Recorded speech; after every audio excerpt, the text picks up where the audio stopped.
gente tem que ser professor, cameraman, editor de vídeo, tudo isso. Então, para quem vai acompanhar depois a gravação, o professor tinha esquecido de colocar para gravar.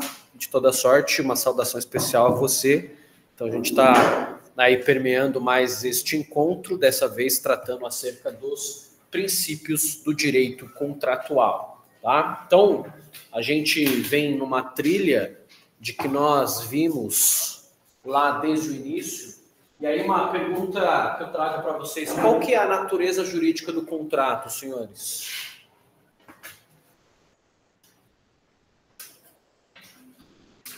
Ok. Um de cada vez. Professor, você não falou sobre isso. Fala assim. Falou? É um ato jurídico, bilateral? Davi, não. Oi? Perfeito. Então, a natureza jurídica do contrato é de ser um negócio jurídico por excelência. A gente viu que existem pelo menos 3 categorias do negócio jurídico. Contrato é uma delas. Sem olhar no caderno, alguém saberia dizer quais são o segundo e o terceiro? O segundo e o terceiro quê? Calma, que eu tô no delay. Ok. Sextou. Vamos pagar a pessoa, segundo bem. Não. Não é isso? Não. Não é realmente. Contrato é uma espécie do gênero negócio jurídico. Eu quero saber quais são as outras espécies. O objetivo era que fosse assim no caderno, mas tudo bem. Mas nem com o caderno.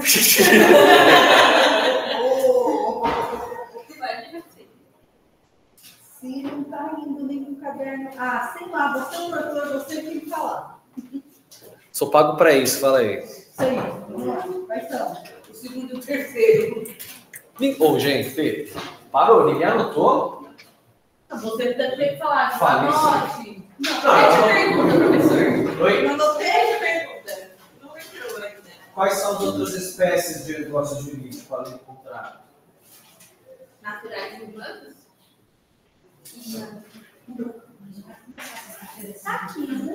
Dani, quais são as outras espécies de negócio jurídico? A Dani está na minha frente, você está bem? Direito público e direito privado? Pode aí, ó. Não.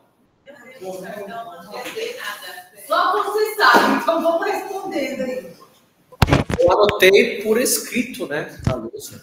Eu não anotei mesmo. Aqui, ó. Você anotou parcial, parte especial. Deixa eu ver. Esse negócio.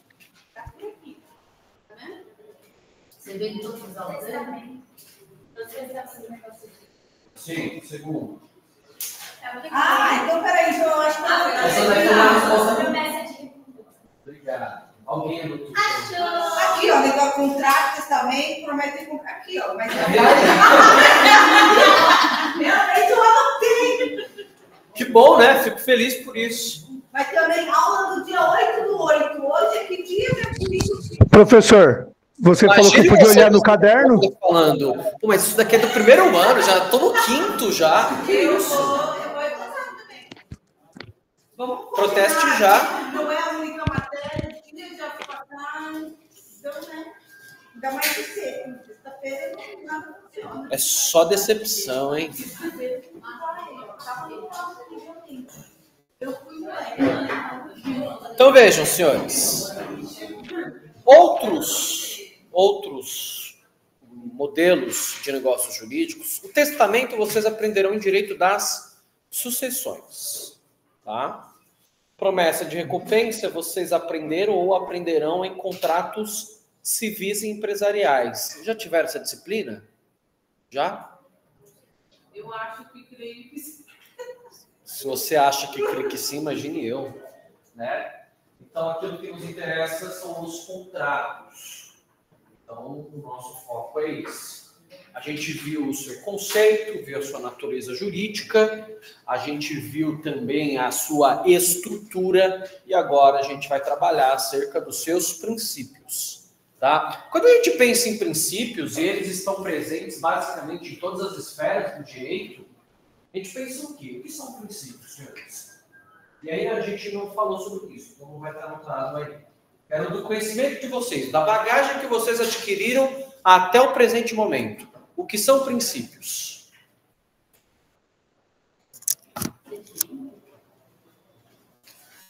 Tempo.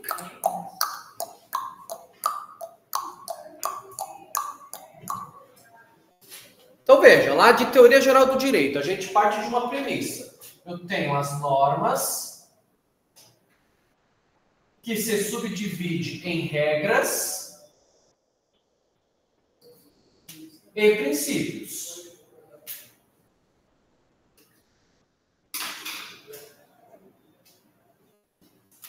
Certo?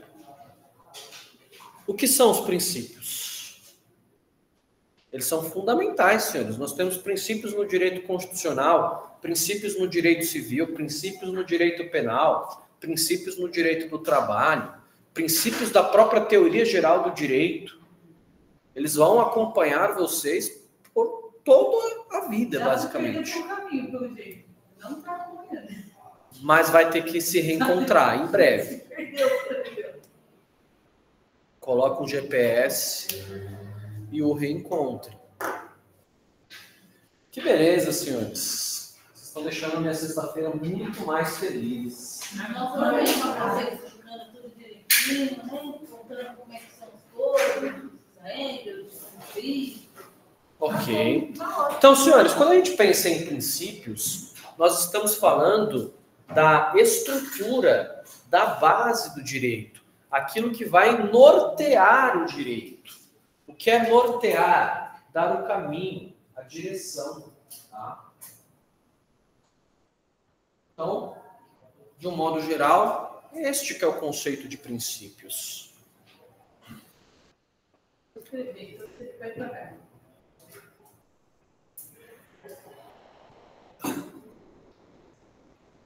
Você quer que eu dite? Sim.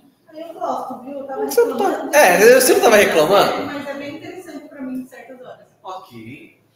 Princípios são a base.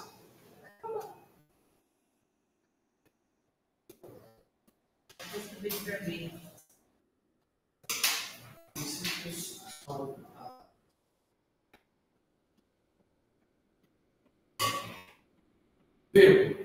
a estrutura e o direcionamento do ordenamento jurídico. Direcionamento do ordenamento jurídico.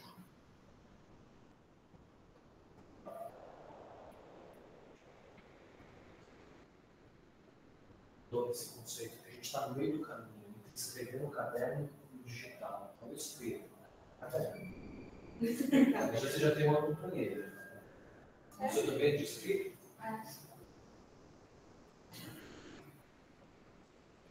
Hoje, eu apresentando lá o seminário, cara, eu me sinto um estranho no ninho, né? Uma coisa impressionante. Eu tô aqui falando, todo mundo com cara de rico, né? E aí eu todo humilde, o pessoal, todo mundo com seus MacBooks, os seus iPads. Não, e eu com meu caderninho com 3 canetas de cor azul, vermelha e preta, super tranquilo, apresentando lá pra meninada. Você é professor raiz. Exatamente. Você é raiz. Eu gosto de escrever, Por isso que eu não gosto de slide, eu gosto de escrever na lousa, do mesmo jeito que eu gosto de escrever no caderno. É, mas aí você precisa entender que o gosto, no caso, só seu, né? Sim, mas se o gosto é meu... E o respeito ao gosto alheio? Não rola. Como não? Não rola. Por qual motivo? Por qual motivo? Porque você está impondo a sua vontade. Vamos escrever, vamos escrever. Tá, mas se não for assim, qual é a graça de ser professor? É. Ah, vai ter graça agora. Claro. Eu, hein? Tá com razão, amor. Tá com razão. Ele tá dando muito calvície, ele não acredita. Que Meu eu te fechamento, falei? meu O fechamento. que eu te falei? Que essa amizade é problema para todos nós. Senhores, então, como eu havia dito a vocês, cada disciplina do ordenamento jurídico possui a sua base principiológica. Então, aquilo que nós vamos tratar são dos princípios inerentes ao direito contratual, tudo bem? Então, avançando já para o primeiro, princípio da autonomia privada. Princípio da autonomia privada.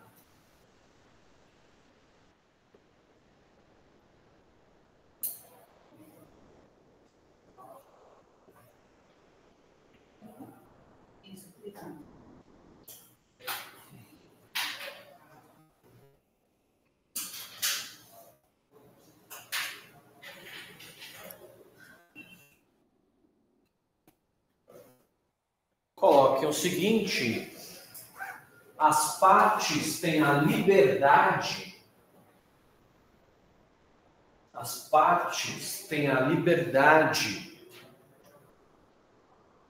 de contratar,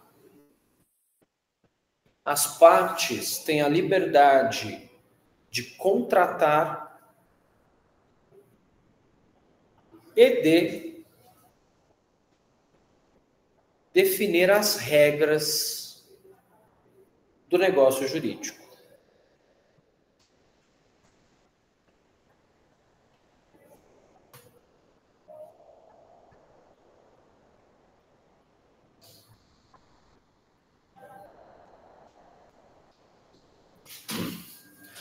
Vamos entender isso. Primeiro, na própria etimologia da palavra. Muito possivelmente, em algum momento da minha vida, eu já tenha falado com vocês sobre a palavra autonomia.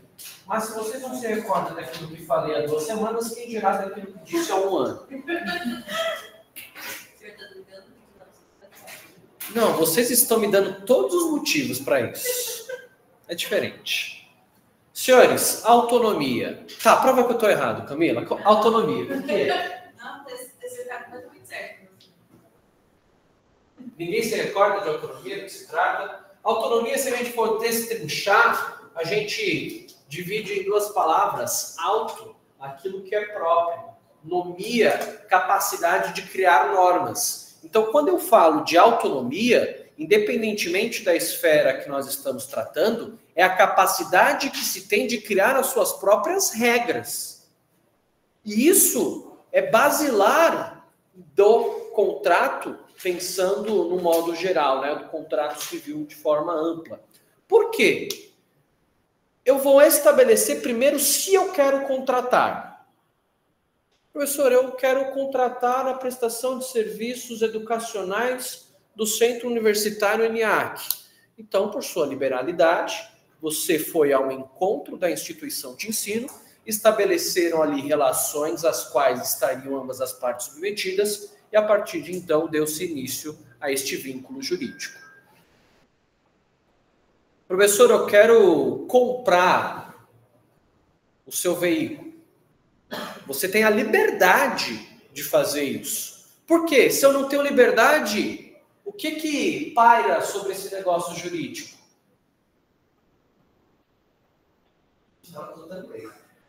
Está naquela folha bonitinha lá. A Jennifer, essa foi, pelo amor de Deus. Eu sei que assim, a gente brinca e tudo mais, mas é importante que vocês, mais do que simplesmente fazer as anotações e reproduzirem aquilo que eu digo, que vocês absorvam e compreendam. Porque senão a gente tem um curso de reprodução aqui, de escrita. E não é esse o objetivo. É que vocês aprendam. Tá? Então, daí porque eu falo tantas vezes, se vocês têm dúvidas, eu disponibilizo o início, o término de aula, para que a gente estabeleça esse contato. Então, se eu não tenho liberdade, ou se aquele contrato não está pairando a ideia de liberdade, eu tenho sobre esse negócio o quê? Obrigado. Um vício. Esse vício ele pode ser de consentimento ou social.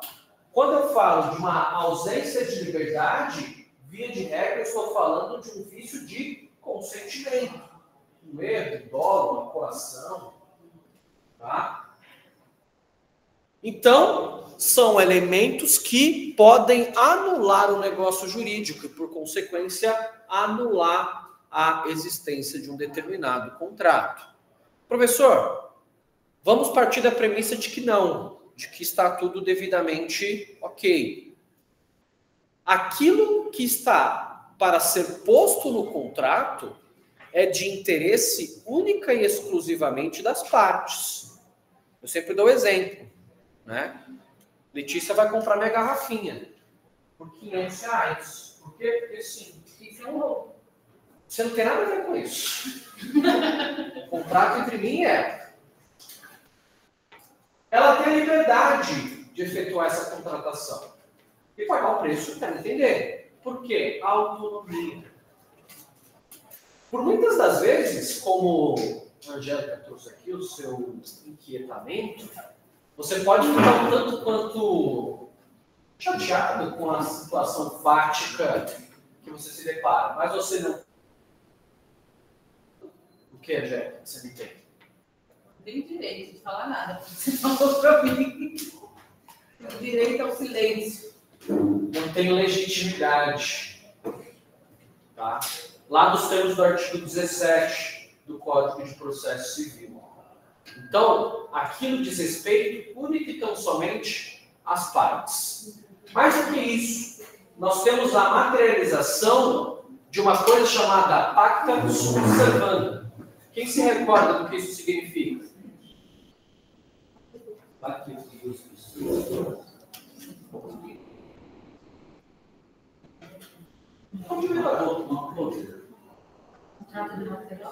Não. Gente, é basilar do direito civil a ideia do pacta sunt servanda, tá? Mais ainda do direito contratual. Significa dizer que o contrato faz lei entre as partes. Então, se você estabeleceu cláusulas contratuais que dispõem sobre valor, objeto, forma de pagamento, você não pode meramente alegar o seu arrependimento posterior. Ah, professor, eu me deparei com o fato de que R$500 numa garrafa é muito. Mas se você assinou, você está vinculado àquilo que você estabeleceu por sua livre e espontânea vontade. E, portanto, como consequência lógica disso, você estará obrigado a cumprir aquilo que você estabeleceu. Ah, a forma de pagamento. Eu estabeleci que seria à vista. Putz, professor, não vou conseguir pagar à vista. Eu vou ter que parcelar. Posso, somente se tiver o consentimento do credor. Por quê? Uma nova ação no Estado de Direito depende de aprovação expressa do seu credor. Ok. Até aqui, senhores, dúvidas?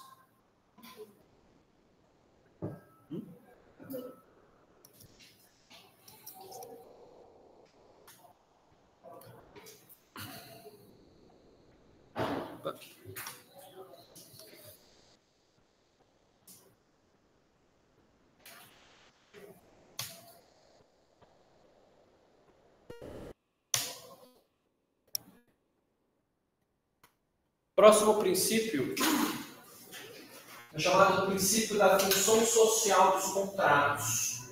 Professor. Alguém me chama? Alguém invoca meu santo nome em vão? Sim, é a Luísa. Oi, Luísa. Você acabou de explicar para a gente sobre a autonomia privada, né, que a liberdade é ali no negócio jurídico. Porém, quando a gente fala no contexto de contratos de adesão, que são contratos onde não dá, no exemplo, o contrato que nós temos com a ENIAC, que não dá para a gente modificar, cai nessa conotação dele de repente não ser não tem essa autonomia privada, porque não pode ter um acordo mais ajustável para o outro lado, sendo que a gente tem uma aceitação, tem que aceitar do jeito que é? Bom, você mesmo já respondeu na sua própria pergunta. O contrato de adesão não lhe dá autonomia de criar regras, você apenas adere. E qual que é a consequência prática disso? Em se tratando de uma relação consumerista, você vai ter princípios específicos que vão privilegiar o consumidor. Inclusive, tendo ali o dirigismo contratual por parte do Poder Judiciário, uma capacidade de, inclusive, anular cláusulas. Então, vou declarar nula a cláusula tal por ser excessivamente onerosa ao consumidor. Tá legal, obrigada. Nada.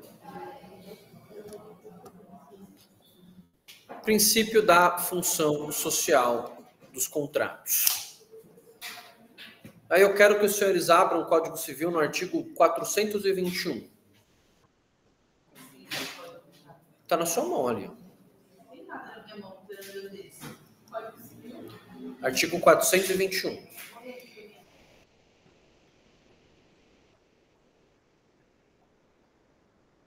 Por favor. A liberdade contratual será exercida nos limites da função social do contrato. O Instituto da Função Social, ele não é exclusivo aos contratos, muito pelo contrário. Né? Quem de nós não viu falar da função social da propriedade? Presente lá no artigo 5º e 122 da Constituição e também no Código Civil.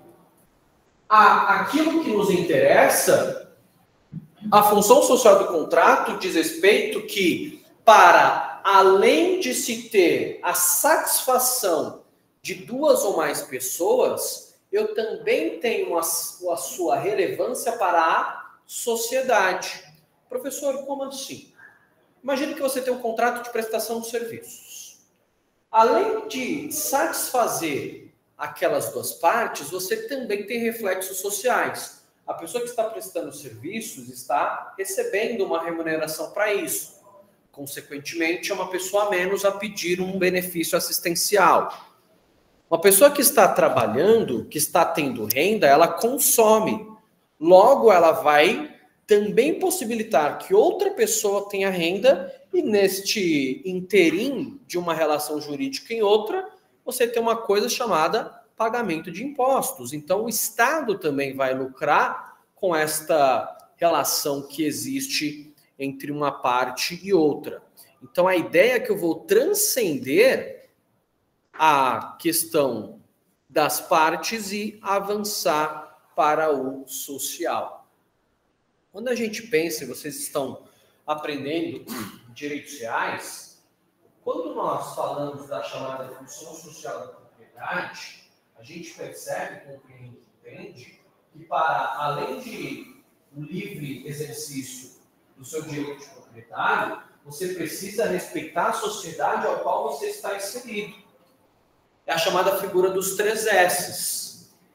Eu devo respeitar a saúde, sossego e segurança dos demais moradores. E isso eu vou também transportar para o contrato. Imagine que eu estabeleço um contrato de fornecimento de um determinado equipamento de som, cuja festa perdurará durante dias em uma zona urbana, sem qualquer restrição acústica de isolamento. Então, eu vou transcender aquilo que a função social diz que eu devo respeitar, dentre outras coisas, o sossego das pessoas. Se eu não quero de interrogação, não, é porque eu estou entendendo. Aí, às vezes, a gente não sabe se falar, mas eu estou entendendo. Isso é bom. Eu sou de reação assim, não tem na aula da sua amiguinha.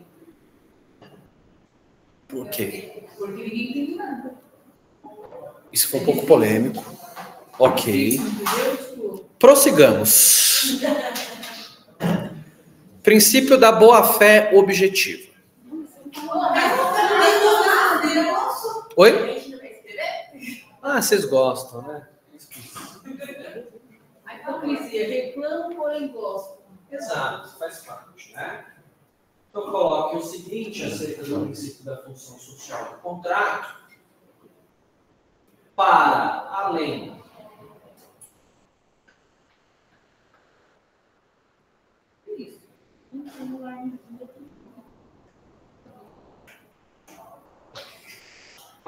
além da satisfação das partes,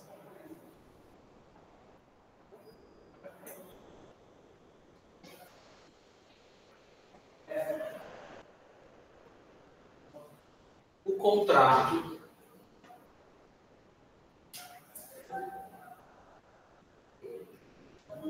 terá relevância social observada. O contrato terá observância social. Peraí, que eu significa.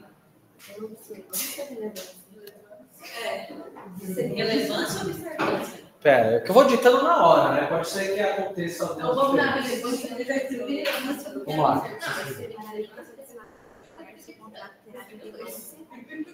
Social observado. Relevância social, Partes. Observado. relevância observada? Relevância social Meu Deus. observada. Deixa eu ver mim para você não tá. Confere o artigo que você pediu para ver, 121. 421. Caramba.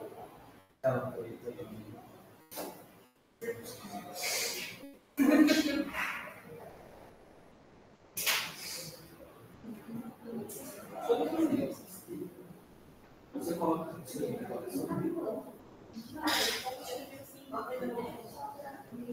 Ok, senhores, podemos? Então, princípio da boa-fé objetiva.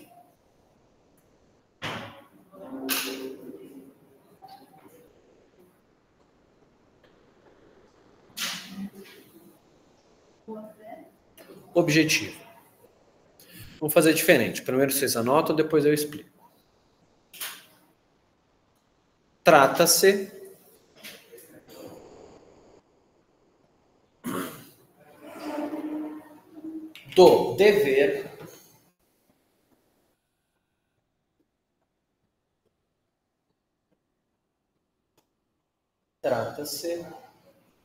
do dever de probidade, dever de probidade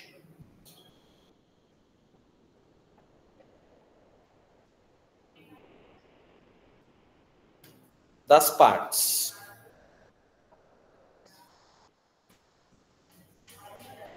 Ponto. Então vamos agora entender isso daqui, porque o princípio da boa-fé objetiva é um dos mais importantes, se não mais, e também um dos mais recentes. Não havia que se falar no princípio da boa-fé objetiva no Código anterior de 1916. Então, você tem uma inserção no atual Código que vai permear muitas das questões. Professor, vamos lá. Primeiro entender. O que é probidade? Probidade é honestidade, retidão, caráter. Então eu vou exigir que as partes ajam com honestidade. Ok? Professor, o que difere a boa-fé objetiva da subjetiva? Excelente pergunta, né? O que difere, senhores? Porque a ideia de objetivo e subjetivo, com toda certeza, vocês já viram em várias áreas do direito. Tá? Não é bem uma novidade. Muito pelo contrário. A gente trata de forma objetiva e subjetiva em muitos anos. E tem um macete principal para você diferenciar. Né? Quem se recorda da diferença de uma ordem objetiva de uma subjetiva?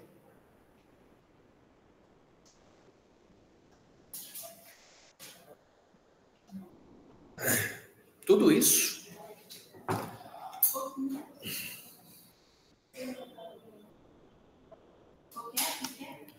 Diferença da boa-fé objetiva para subjetiva.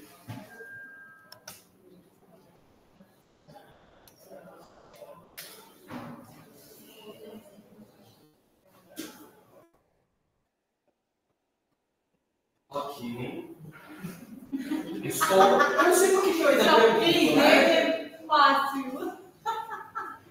Gente, independentemente de qual seja a área, sempre que você ver a palavra subjetiva, lembre-se do sujeito. Análise subjetiva é análise do sujeito. Então, o que vai diferenciar a boa-fé objetiva da subjetiva é que na boa-fé objetiva eu analiso o que é feito. E na boa-fé subjetiva eu analiso a intenção do sujeito.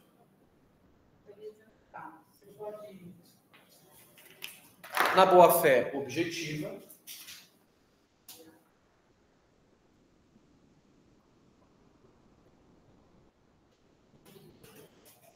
analisa-se a atitude. Então, o que efetivamente foi feito, tá? Enquanto na boa-fé subjetiva,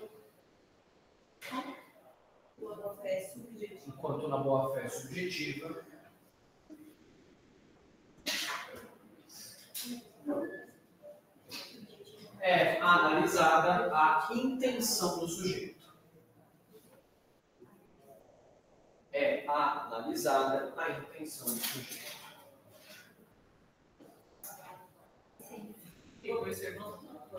Qual parte? Objetiva, analisa assim, Atitude das partes.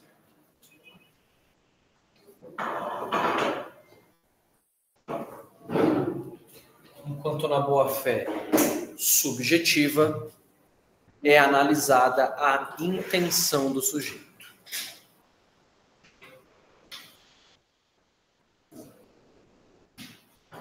Na objetiva, a atitude, na subjetiva, a intenção. Perfeito, isso mesmo. Professor, analisar a intenção não é importante? Olha, não vou dizer que não é importante, mas eu diria que é um tanto quanto difícil, para não dizer impossível. Qual que era a sua intenção ao me vender uma garrafa por R$1.000? Sei lá, eu queria apenas comercializar a garrafa.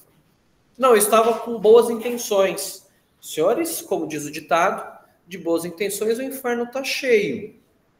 Então, o que vai ser objeto de respaldo do direito é justamente a atitude concreta do indivíduo. Eu vou pegar o dinheiro físico, não vou dar recibo e vou dizer que aquela pessoa não me pagou. Isso vai de encontro, ou seja, choca com a ideia de boa-fé que se deve ter em relação às partes.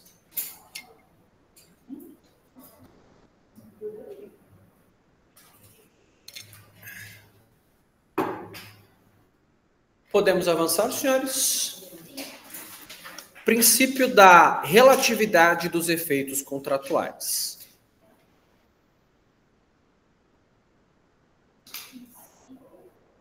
Da relatividade dos efeitos contratuais.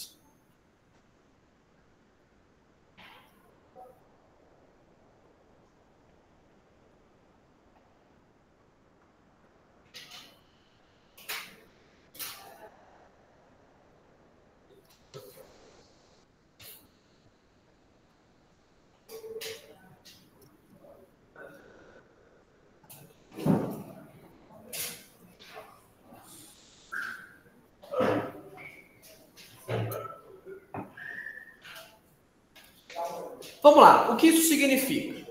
Qual que é a regra geral de produção de efeitos dentro do contrato?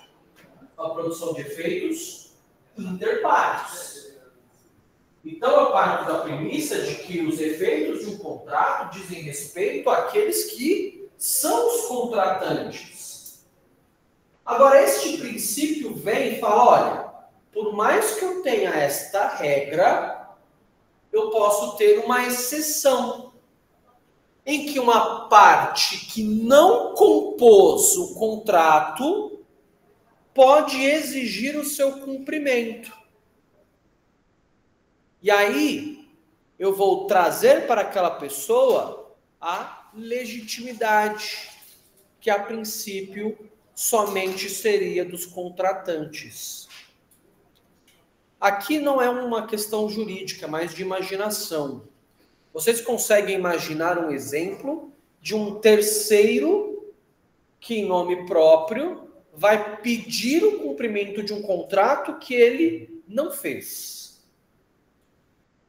Alguém consegue imaginar?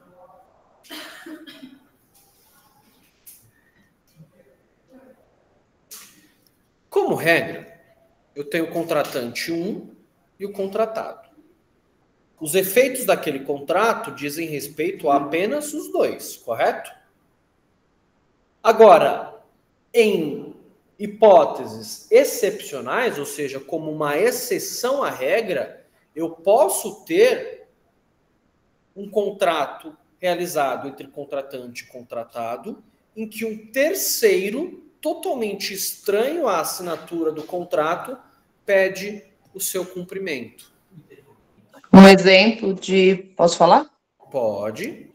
Um exemplo de uma construção. Você contratou um arquiteto, um engenheiro para construir uma casa para você. E ela tem um contrato com um prestador de serviço X.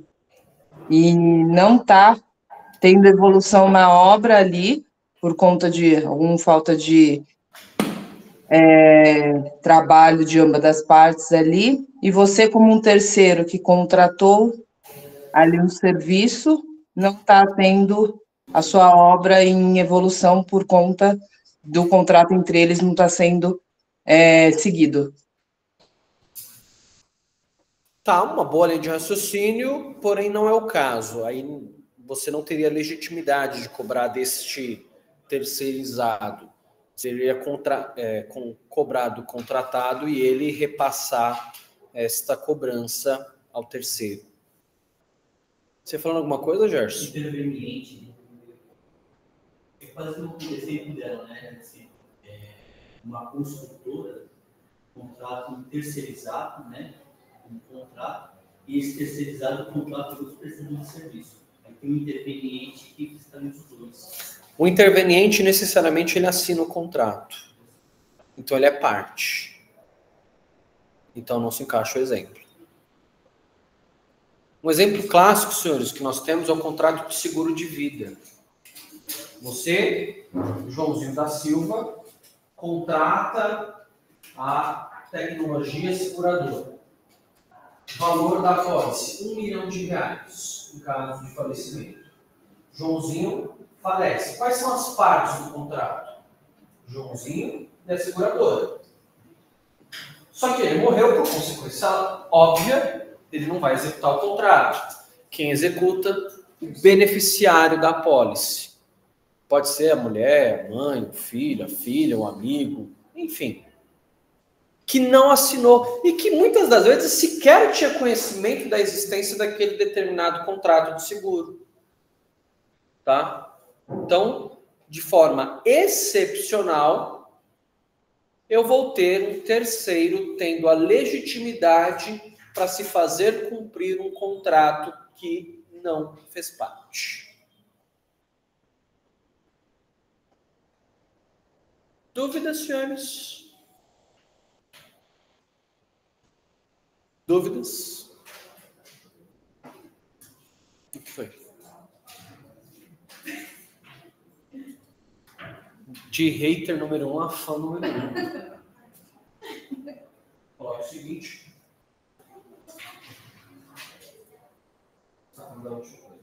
Sim.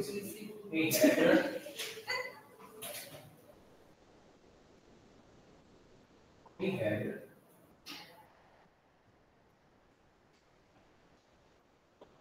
os efeitos de um contrato são interpartes. Em regra, os efeitos de um contrato são interpartes. Interpartes. Ou seja, entre as partes.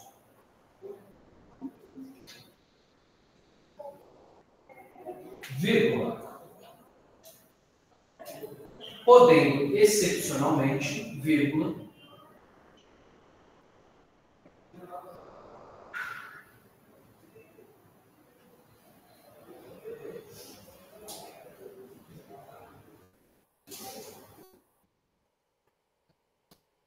ter efeitos sobre terceiros.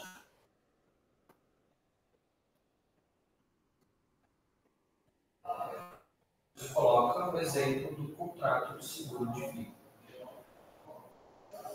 Pensão por morte seria a mesma coisa? Mas o quê? Pensão por morte? Se for uma previdência privada, sim.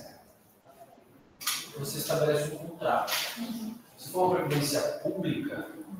Não, porque aqui vai entrar um pedido, vai ser beneficiário.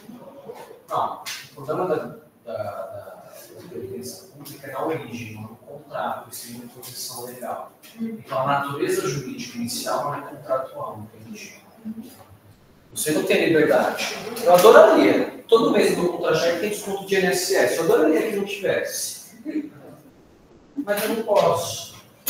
Efeitos ex lege. Ou seja, decorrentes da lei. Não, eu também não se assuste. Ok, senhores. Dúvidas até o momento?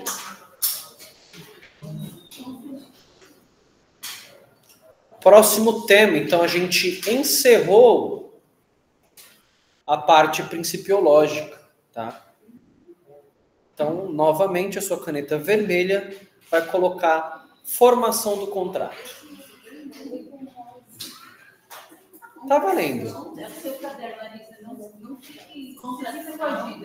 Formação do contrato. A cada quanto tempo? O bebê tá vindo. Formação do contrato.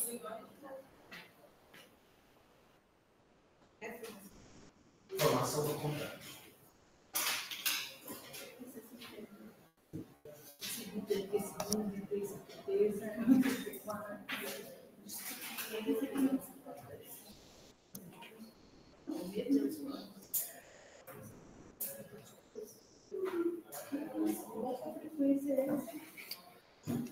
Coloque o seguinte.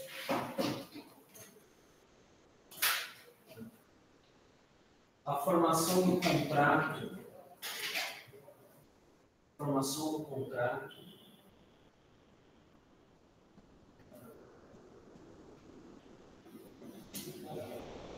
Agora eu vou ensinar um pouquinho de cultura na vida de vocês. A formação do contrato.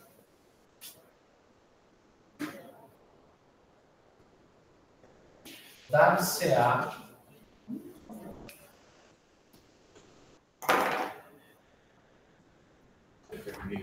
Formação de contrato o quê? Eu não entendi. a formação do contrato, dar-se-á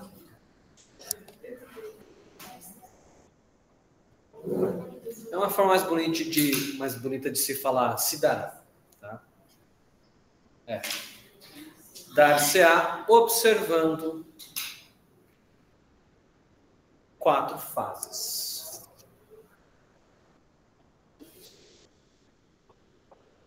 Observando 4 fases? Isso. Só uma questão. A primeira vez que entrevistaram o Michel Temer como presidente, e aí alguém perguntou se seria necessário fazer uma determinada situação. Ele disse, seria? Não, ele falou, seloia. Cara, isso é isso. Qual é a forma de colocação pronominal? Professor, você não quer pronome, professor? É a mesma coisa.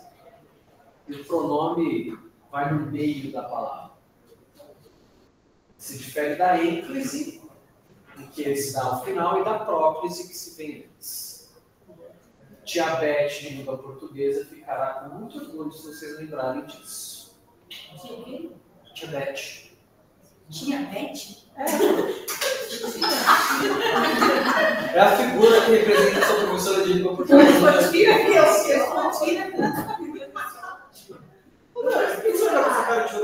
Bota tiro no meio.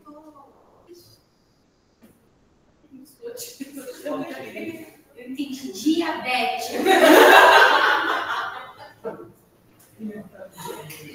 Tava no contrato com a doutora diabetes e não é esse.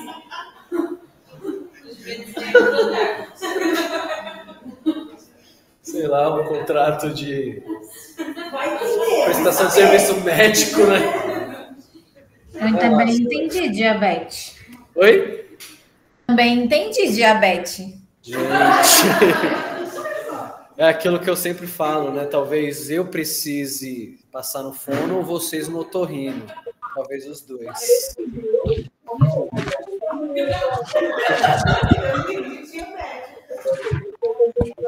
Ok, senhores. Primeira fase de negociações. Fase de negociações preliminares. Pode ser. Dá esse poder pra ele, não. Ele mandar até na cor do seu pé. Oi? Claro. Então, primeira fase. Tá? São 4 no total, vamos falar da primeira. Fase de negociações preliminares. Então, fase de negociações preliminares.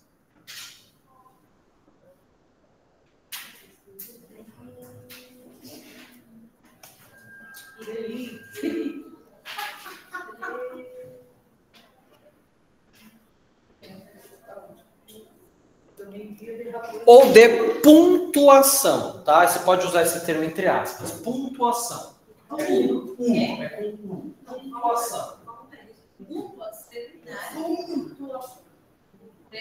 Calma, senhores, calma. Vamos lá, respirem. Fase de negociações preliminares ou de pontuação, tá? É com U, são 2 U. Pontuação.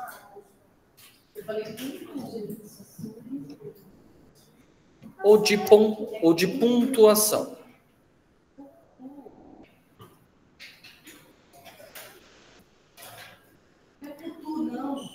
É com 2 U, não é que você falou? Sim, pontu.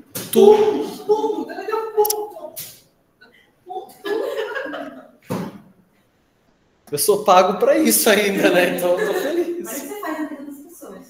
Eu tô pago direitinho também. Vai ficar assim agora essa merda. Olha a verdade. Então vamos lá, senhores.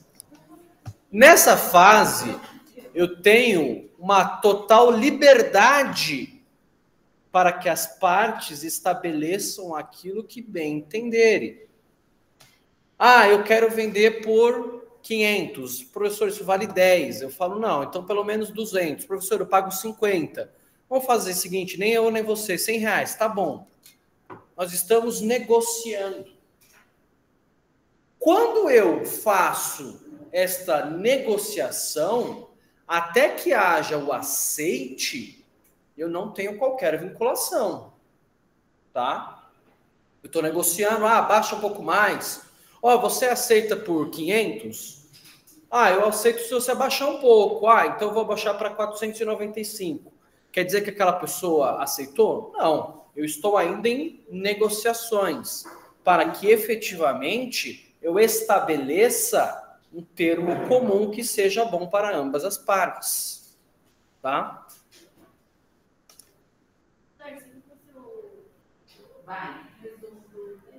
Oi? Isso. Resumo do entregável 3 e depois a gente vai dar uma pausa. Esse é o resumo do entregável 3.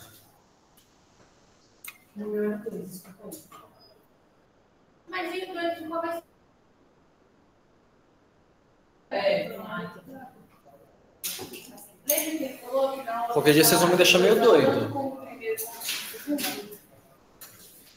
Aula do dia 15 do 8.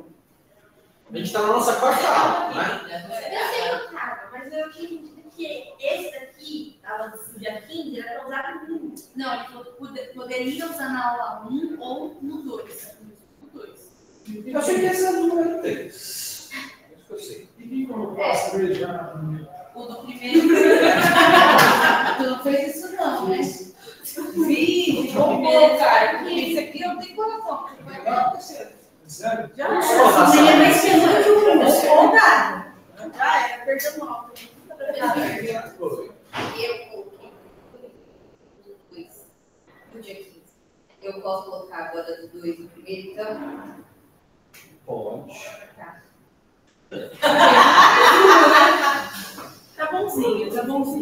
Eu sou amor, gente. Pois é, você pode colocar o 2 repetido, né? No contrato 2 e esse no terceiro. Eu tava ficando muito louca, porque eu tinha certeza que você falou que era pra gente colocar a coisa da aula 2 no primeiro. Eu tinha certeza disso. Não, foi assim. Eu entendi que a aula... Professor. Que foi a aula passada. Professor. Não dá em lugar nenhum. Professor. Oi. Eu estava na aula semana passada, na sala, aí você tinha afirmado assim, a aula de hoje seria para o integrável 3. Aí ficou tudo certo. É isso.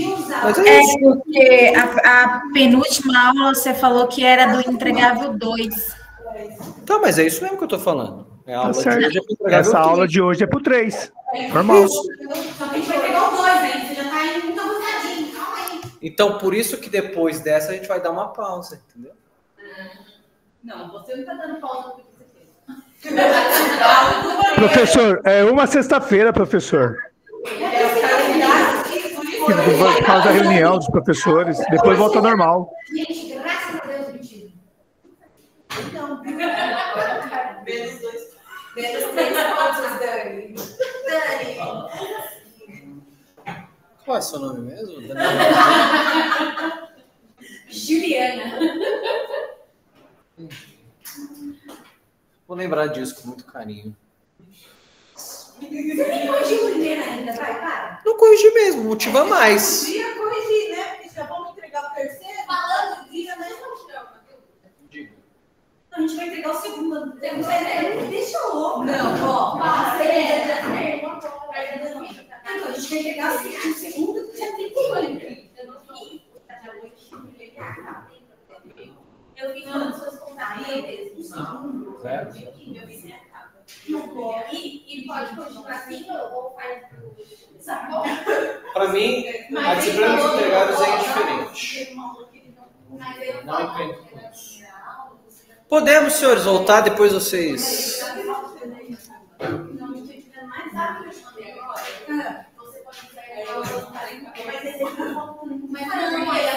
Ó, vamos lá.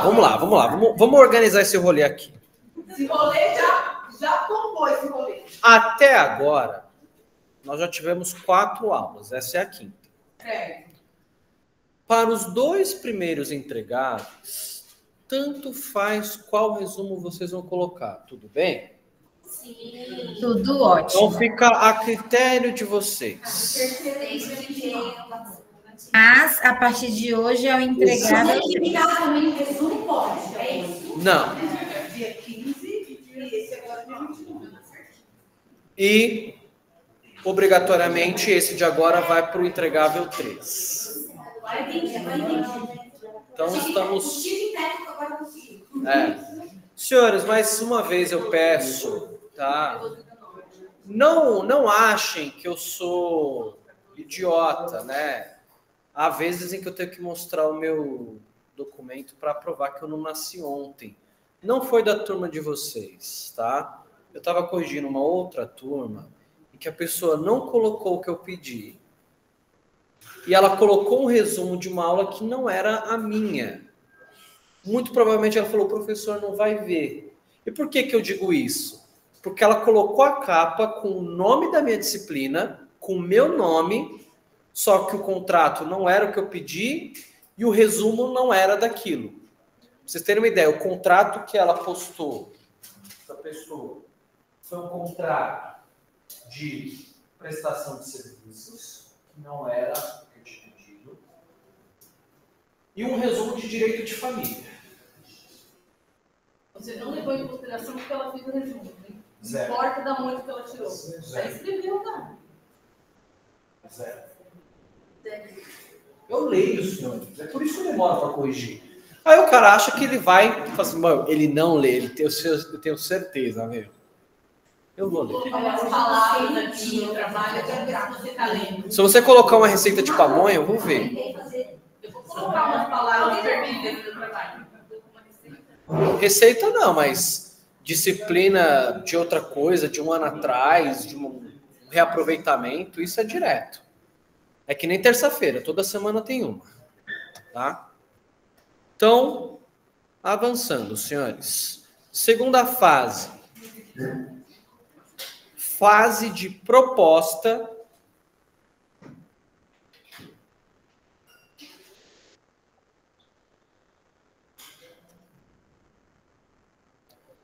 Vírgula, policitação.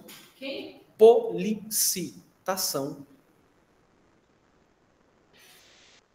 Policitação ou por licitação? Não, policitação. Uma palavra só. Ou oblação. Ou oblação.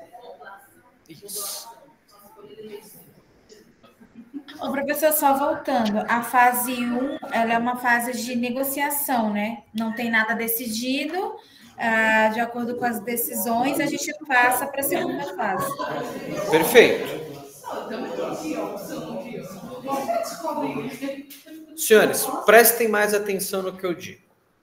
Fase de proposta, vírgula, policitação ou oblação. Oblação. Hã? Não tô, não. Essa palavra existe, eu vou pesquisar. Existe. Estou falando de boba. Professor, por que você só não fala fase de proposta? Por quê? Se você se depara no teu exame de OAB uma pergunta sobre a fase de oblação, você vai olhar e falar, meu Deus, do que se trata isso? Senhores, eu não tenho prazer em trazer uma questão que vocês vão não entender no primeiro momento. Se eu estou trazendo é porque efetivamente é necessário, sabe? Eu não tenho essa tara por falar difícil. Ah, não, porque eu sou um advogado deveras erudito e utilizo palavras difíceis. Não, a gente insere quando é necessário. E agora você está achando necessário. Sim. Tá? Sim. Tudo bem, era só isso que eu precisava saber. Agora já está sabendo. Coloque o seguinte, a proposta vincula o proponente. A proposta vincula o proponente. Proponente.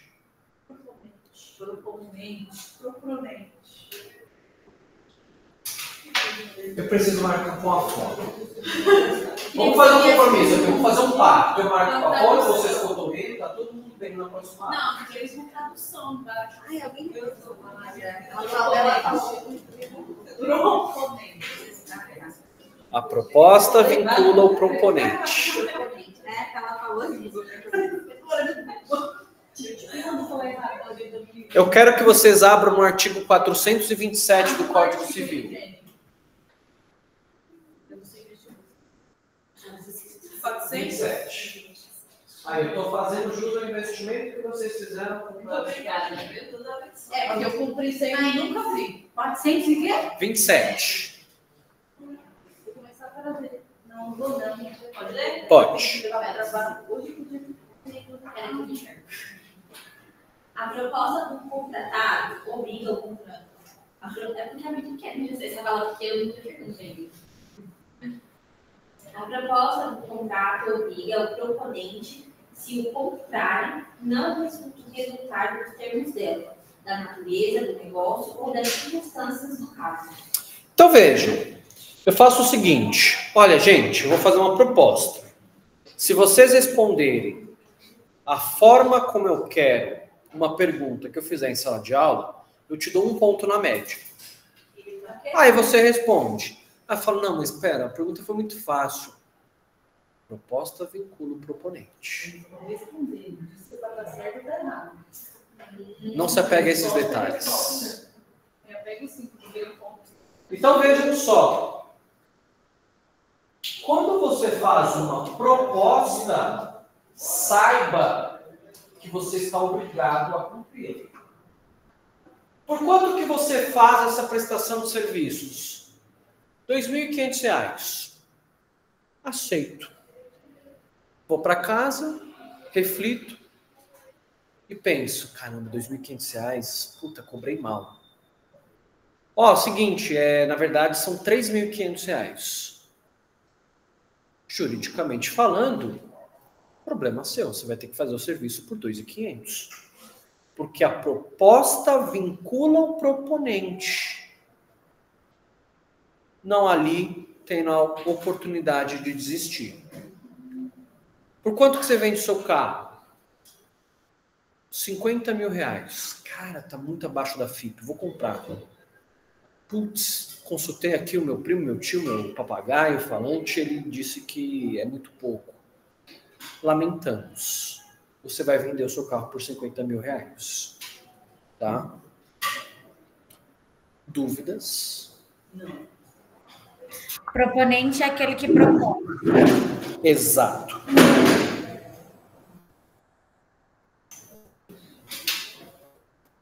Uma vez eu ouvi de um professor meu de Direito Civil que o ente propõe e o otário recebe. Mas como assim? Cedente, proponente, cessionário, permissionário. Então, o ário sempre recebe. E o ente sempre faz, né? O ente é sempre o polo ativo. O ário é o passivo, o que recebe.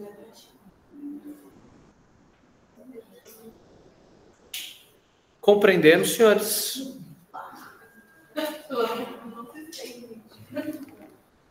Terceira fase, fase do contrato preliminar.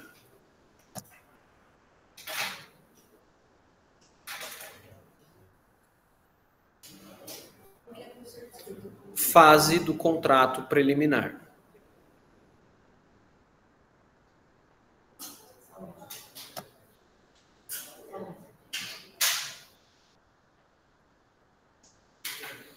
Coloque o seguinte, também chamado de pré-contrato,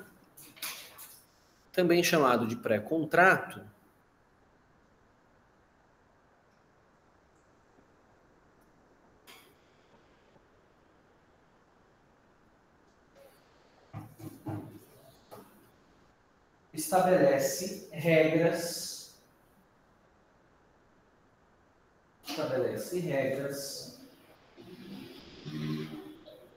que serão cumpridas em momento posterior. Estabelece regras que serão cumpridas em momento posterior.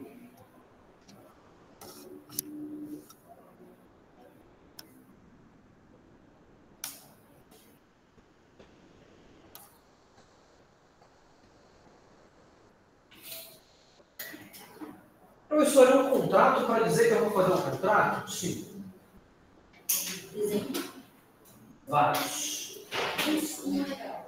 Oi? Um legal. Um legal.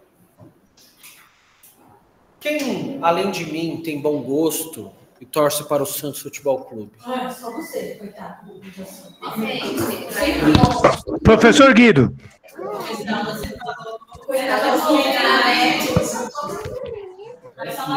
Vou fazer que nem um professor lá da Bahia. Quem vier com a camisa do Santos ganha um ponto na média, né?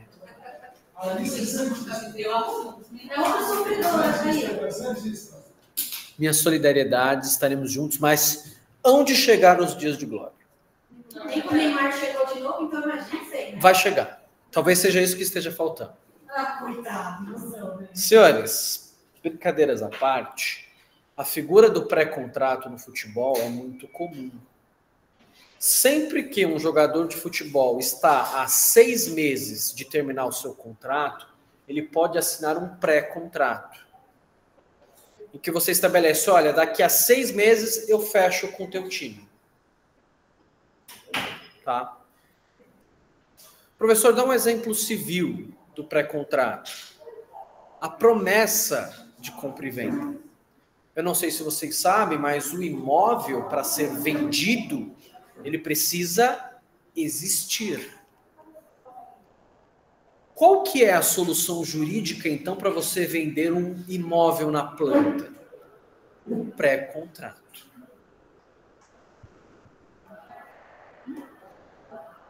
Ativou gatilhos? Compreenderam, senhores?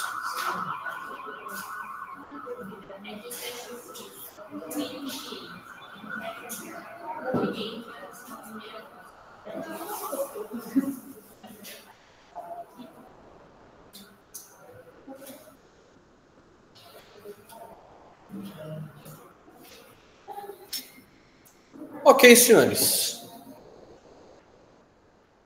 Quarta e última fase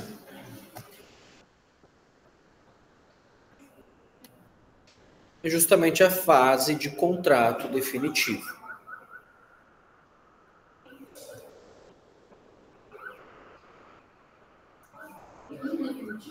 Em definitivo.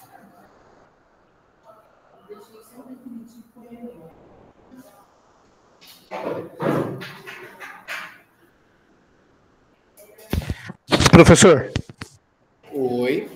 esse contrato, quarta fase, contrato definitivo, pode ser por exemplo, o exemplo do imóvel que você deu no exemplo anterior, pode ser a concretização desse contrato, você transferiu o imóvel para o seu nome? Sim. Pode ser dessa forma? Sim. Se encaixa? Sim. Perfeito. Obrigado. Tanto que, senhores, pegando esse exemplo da compra e venda de imóveis, você só financia o imóvel existente. Então, até que você, abre aspas, pegue as chaves, fecha aspas, você não está pagando o financiamento. Você está pagando ainda para a construtora e a bendita taxa de evolução de obras, que é extremamente discutível, mas que já vem sendo aceita há muito tempo pelos tribunais. Tá? Coloque o seguinte, é a fase de execução plena do contrato. É a fase de execução plena do contrato.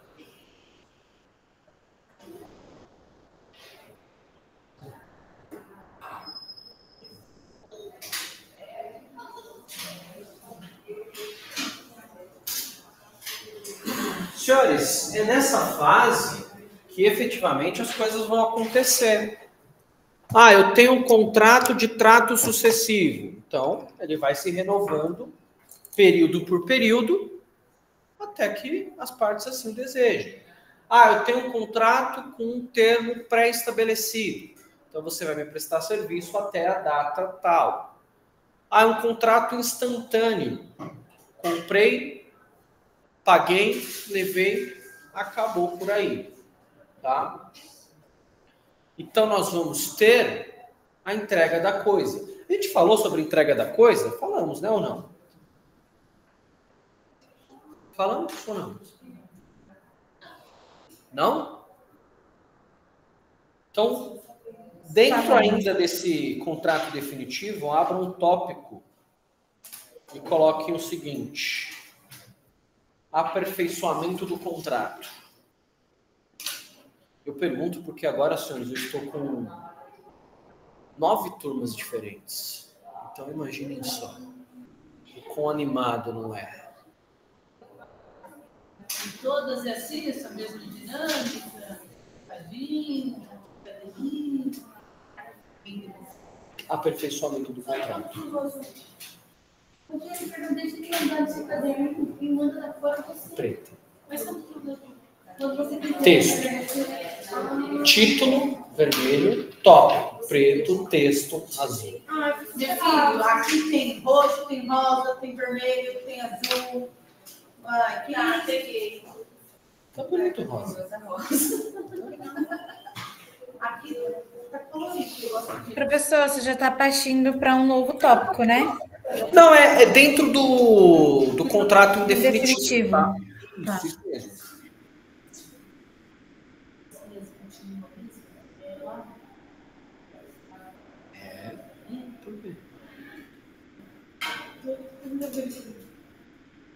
Entendi. Talvez um pouco antes.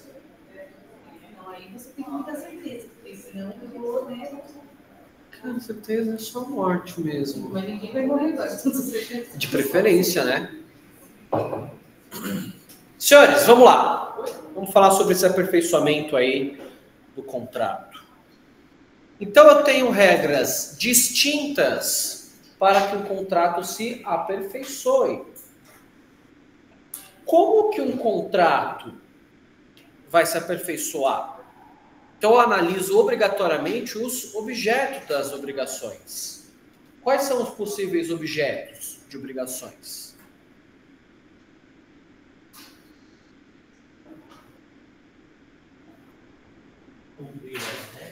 Não. Objeto das obrigações. É a entrega das coisas, é isso, professor? Mais ou menos, Fábio. O objeto da obrigação. Sabe que vocês me deixam muito orgulhoso, né? Quando eu pergunto e ninguém me responde. Quais são os possíveis objetos de uma obrigação? É mais fácil do que vocês imaginam. Espero eu.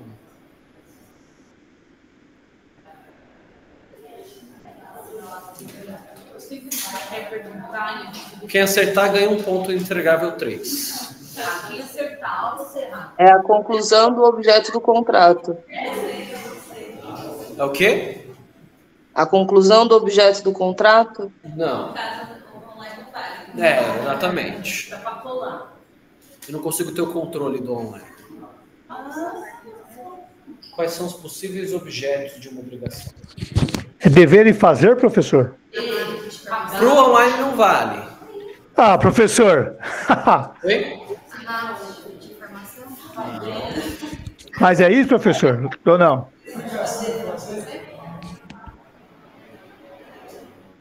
Eu te dou uma opção. Para agora e pega meio ponto, ou você arrisca? Está incompleta a sua resposta. Fazer, eu quero meu meio ponto. Não, mas aí não seria 0,25. Mas já ajuda, cara. Não ajuda. 0,1. Esse ponto é para mim, professor? E aí, Mel? Permanece? Então, meio ponto. Você vai colocar no seu entregável isso para me lembrar. Eu estou fazendo isso com todas as turmas para incentivá-los a responder, né? Vamos ver se assim vai. Você é um tanto quanto díspare, né? Eu tenho 3 possíveis objetos de obrigações. Dar, fazer e não fazer. Então, professor, não é meio ponto. É 66. Segundo minhas regras, meio ponto. Então, vamos lá. Quando eu tenho um contrato cujo objeto é de não fazer, como que ele se aperfeiçoa? Ora, muito simples, com a inércia do contratado. Então, nós estabelecemos um contrato de confidencialidade, cuja obrigação é de que você não revele o segredo industrial a que você tem conhecimento.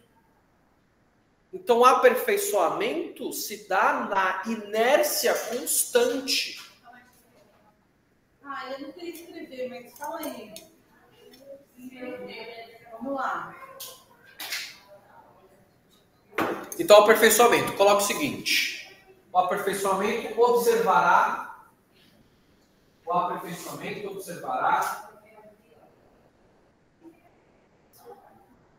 os 3 possíveis objetos de obrigações.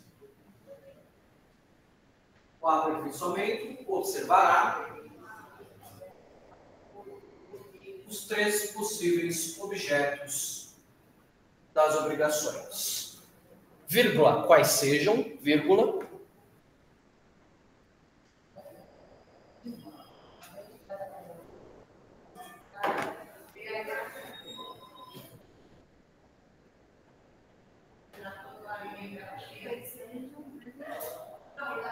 Estou esperando a versão terminar. Dar, vírgula, fazer e não fazer.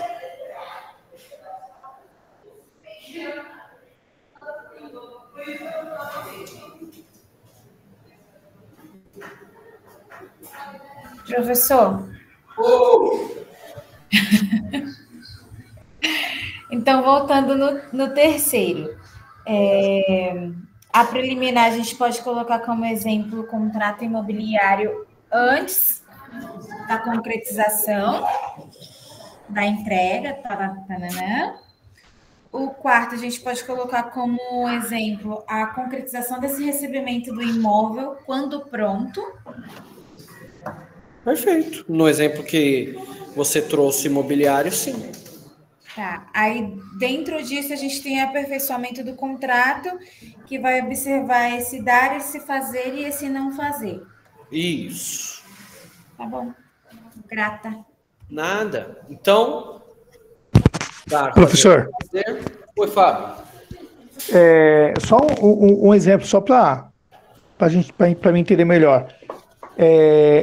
Objeto das obrigações. Dar, beleza. Fazer, tudo bem. E o não fazer? O que seria o não fazer? Eu acabei de falar, homem.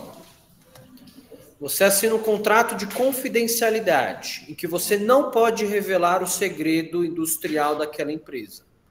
Você, por contrato, tem que não fazer algo, ou seja, não revelar o segredo.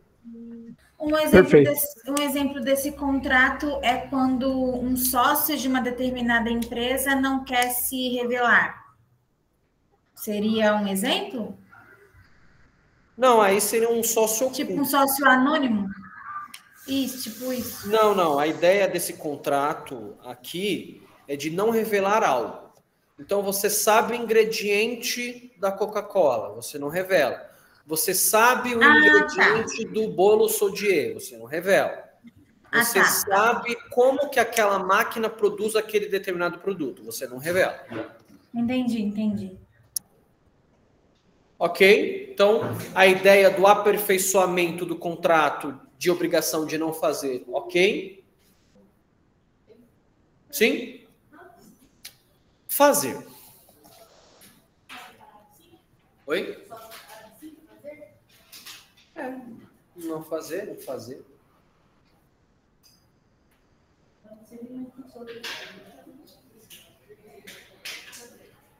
Como se aperfeiçoa um contrato de fazer, senhores? Não, esse vai ser o que né? Efetivamente fazendo aquilo ao qual você foi contratado. Eu fui contratado para construir um puxadinho no sobrado do Bobson. A partir do momento que você concluiu o sobradinho, aperfeiçoado está o contrato. E só de raiva, Ana, eu vou desenhar. Então, eu tenho o Bobson todo feliz que vai construir um puxadinho em sua residência. Oi? Você não sabe o que é o puxadinho? É um cômodo a mais. Eu vou colocar o Bobson aqui no resumo. Coloque o Bobson aí. Vou fazer o Bobson de volta. Pode destacar. Vou fazer o Bobson. Tá? Então, imagine que quando cumprida a missão de fazer o puxadinho, termina. Professor, e o contrato de trato sucessivo numa obrigação de fazer?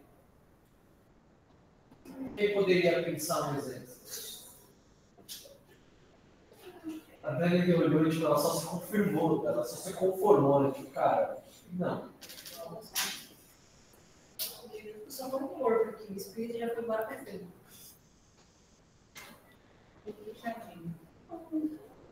me identifiquei, que daria para saber.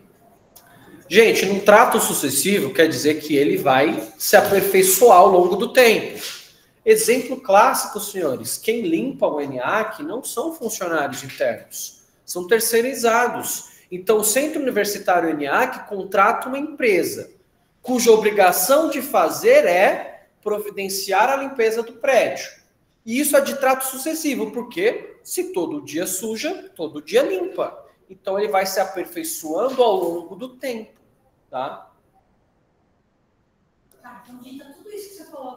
Aí eu posso colocar assim, o contrato de fazer é fazer a execução de acordo com aquilo que foi proposto. Tá, eu vou ditar que eu já percebi que vocês gostam, tá? E julgamos. E jogam horrores. Tudo bem, senhores. Coloquem o seguinte. Na obrigação de fazer,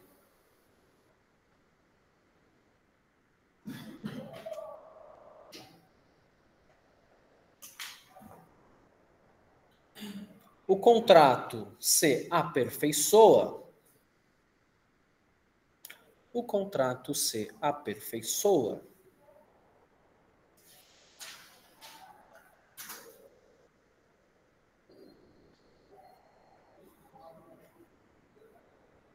Quando finalizada a execução da tarefa. Quando finalizada a execução da tarefa. Eu acho jaquetas assim muito bonitas. Mas é o tipo de coisa que se eu colocar em mim, eu acho que não vai ficar legal em mim.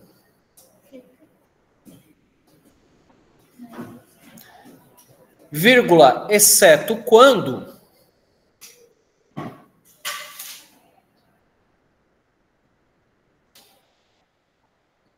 Vírgula, exceto quando se tratar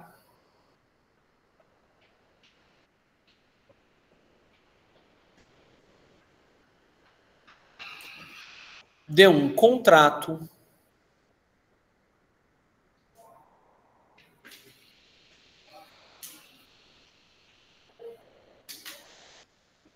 de trato sucessivo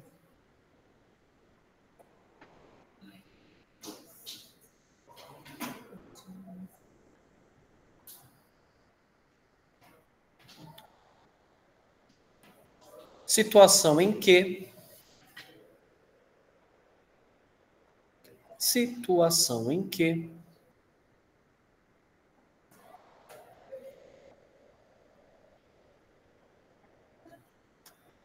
o aperfeiçoamento se renova.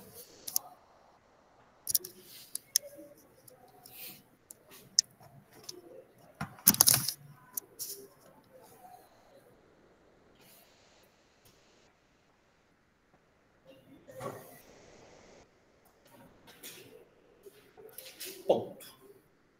Então, o contrato de fazer é um contrato de aperfeiçoamento, no sentido de, quando a gente contrata, o exemplo que você deu do terceirizado, a cada vez que for fazendo, sempre vai aperfeiçoar aquele trabalho.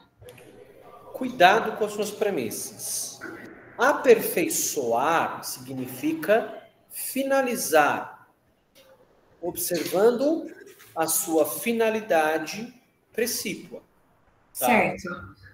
Como que eu finalizo um contrato de obrigação de não fazer? Em outras palavras, como que eu aperfeiçoo um contrato de não fazer? Quando eu, ao longo do tempo, vou me omitindo de compartilhar aquela informação. Então, é um contrato de trato sucessivo. Ele se aperfeiçoa ao longo do tempo, porque a sua execução é ao longo do tempo. No caso, a gente vai falando de renovação desse mesmo contrato? É como se fosse uma renovação. Só que não do contrato, mas uma renovação da sua obrigação. Tá. Eu não preciso renovar o contrato, porque o contrato é não fale. Ele não precisa falar, ó, daqui a 10 anos você renova. A não ser, óbvio, que você coloca um prazo. Não fale por 10 anos. Agora, se você não coloca, não fale por toda a sua vida. Tá? Então, isso que é aperfeiçoar. O aperfeiçoamento de um contrato de fazer, ou seja, quando que eu finalizo a execução de um contrato de fazer? Aí nós fizemos uma diferenciação. Quando é um contrato instantâneo ou com prazo, eu finalizo, ou seja, eu aperfeiçoo quando efetivamente eu termino. Eu dei o exemplo da obra. Um contrato de prestação de serviços na construção de um cômodo na residência do senhor Bobson da Silva. Finalizada essa construção, aperfeiçoado estará o contrato. Agora, um exemplo de contrato de trato sucessivo, em que eu vou, ao longo do tempo, precisando, eu vou ter um aperfeiçoamento ao longo do tempo. Por quê? É uma empresa que limpa o prédio. O prédio suja todo dia, então eu preciso limpar todo dia. É uma empresa que fornece controladores de acesso. As pessoas entram e saem todos os dias, então eu vou precisar de um prestador de serviço desse jeito todos os dias também. Compreendeu? Foi? Sim. Maravilha. Mais alguém, senhores? Dúvidas? Agora, acerca da obrigação de dar. Tá? Obrigação de dar.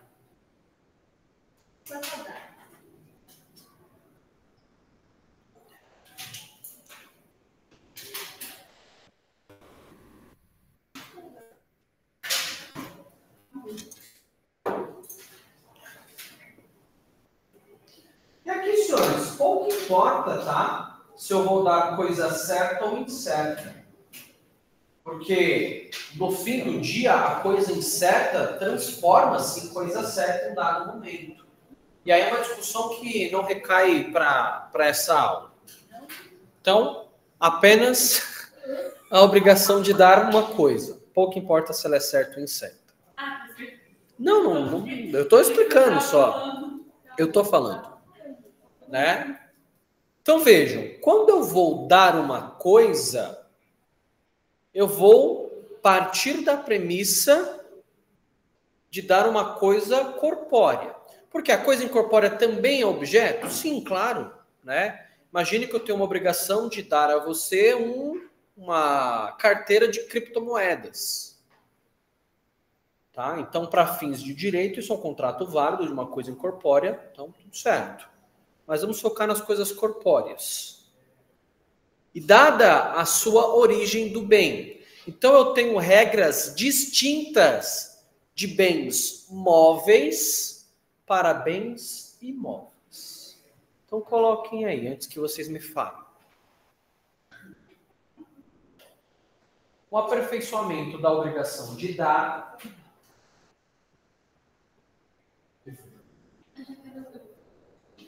O aperfeiçoamento da obrigação de dar deve observar a natureza do bem. Deve observar a natureza do bem.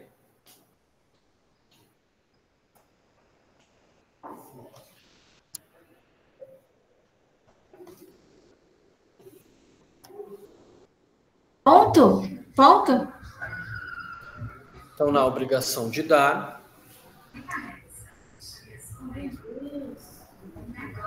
deve-se observar a natureza do bem.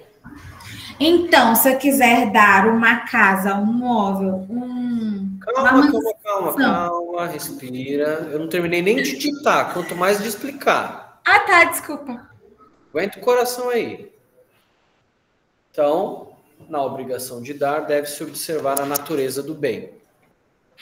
Vírgula. Em se tratando de bem móvel,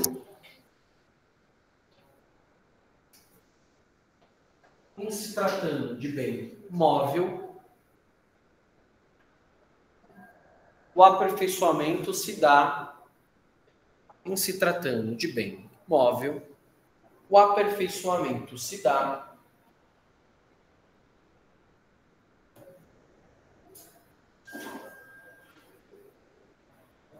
por meio da tradição. O aperfeiçoamento se dá por meio da tradição.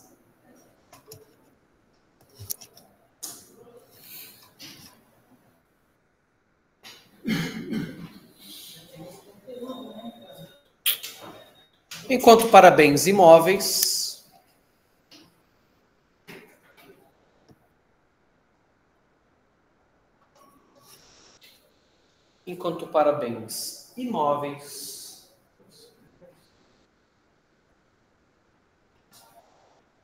é necessário o registro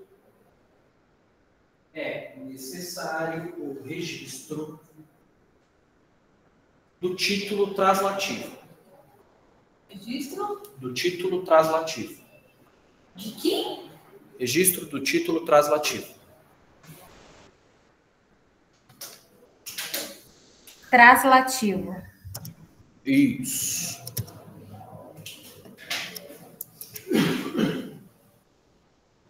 Só uma observação, senhores. Erro cometido, erro sanado. É translativo, tá? Não trans, é trans. Isso. Ufa. Não, do translativo. E é o quê? Trans. Trans. Trans. Eu também errado, perdão. Mas foi... Não, eu... E ele tem que pedir perdão. Tá perdoada, gente. Vamos explicar o que isso significa, tá? No bem imóvel, eu aperfeiçoo com a tradição. Professor, o que é tradição? É a entrega do bem. Então, se eu vendi para a Ana esta garrafa, ela me pagou, viu que caiu o Pix e falou, Ana, tá aqui a garrafa. Ela pegou a garrafa, o contrato está aperfeiçoado. Eu não preciso de nenhuma formalidade a mais. Entende? Eu dispenso a formalidade, eu dispenso a solenidade. Agora, em se tratando... Ó, não deu contrato. Agora, em se tratando de um bem imóvel, a mera tradição não é suficiente. Até porque, óbvio, você não consegue entregar uma casa para alguém. Mas mesmo que simbolicamente você entregue as chaves para aquele indivíduo, ainda assim não houve o aperfeiçoamento do contrato de compra e venda. Este somente vai acontecer com o registro do título translativo, tá? Que é o documento hábil para que a casa, para que o imóvel esteja no seu nome. O registro do documento na matrícula. Ô, professor, isso se dá também, por exemplo, para um carro que precisa fazer essa transferência, para qualquer tipo de bem que precisa de fazer algum tipo de contrato, algum tipo de transferência. Os automóveis, eles entram numa zona híbrida entre um e outro, porque ele é um bem móvel, portanto a tradição seria suficiente, mas como ele tem uma vinculação, né, pelo seu chassi, pelo seu Renavan, você precisa também do registro. Então ele fica numa zona mista entre um e outro.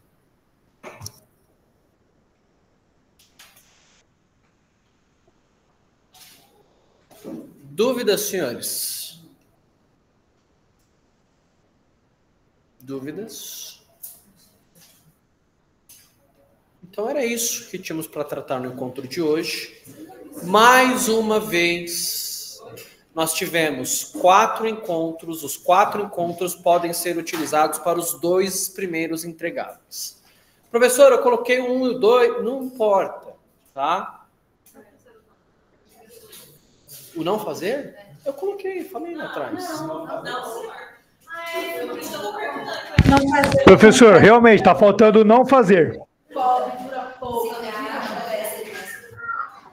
Hã? Ele só explicou, ele não ditou. Só Exato. Então, já que vocês gostam tanto do ditado, coloque o seguinte: o aperfeiçoamento se dá. Estou operando. O aperfeiçoamento se dá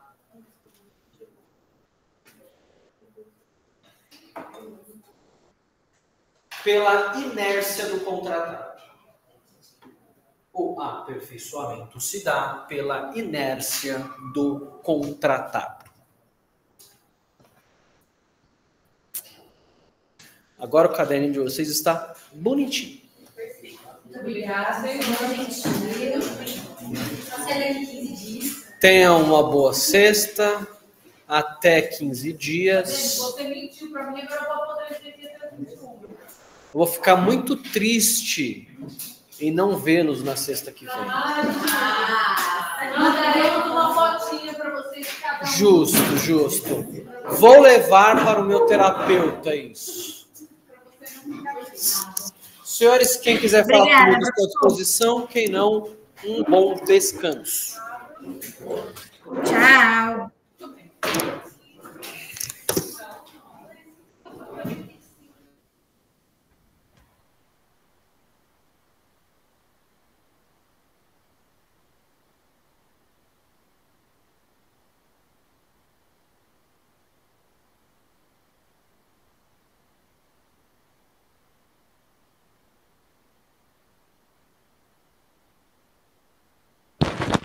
Beleza, professor. Valeu, obrigado, hein?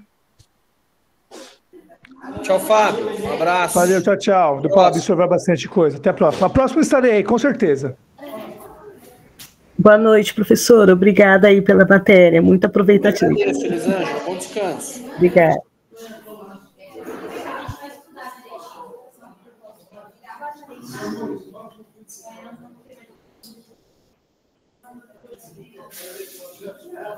Boa noite, Moisés. Um abraço. Bom descanso. Cara, obrigado.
Então, não havendo dúvidas nem nada mais a tratar, um forte caloroso abraço, até a próxima, tchau, tchau.